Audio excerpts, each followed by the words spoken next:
I miss the family I used to have. I feel like everything's so different now. Sitting by the fire as we'd watch the flames burn out. I miss the days I wasn't afraid. Now I always have my guard up, hands on my face. I learned to cope with the pain. I know that people think I'm trying to get attention, but in reality I'm trying to send a message. I know there's kids out there that are going through the same thing, and if you're one of them, I hope to help your suffering. Just know it will get better, and these feelings do not stay the same. No, they don't stay the same. I don't wanna make you feel bad, but you kinda ruined my life.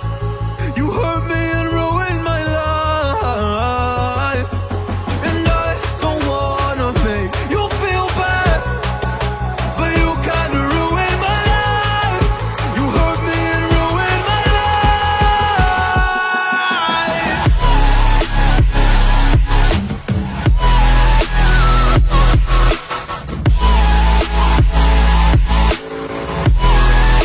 You hurt me and ruined my life. Oh.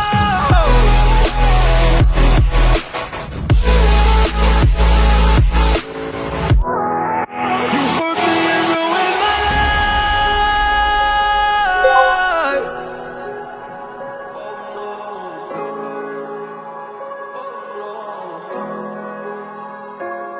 I lost a couple friends on my way up. I took a couple L's, but that's just normal talk. I popped a couple pills, but they don't do much. And now I take Prozac in the morning with some other stuff. But why did I get into this? I feel like this is all a dream, but when I wake up, look around, this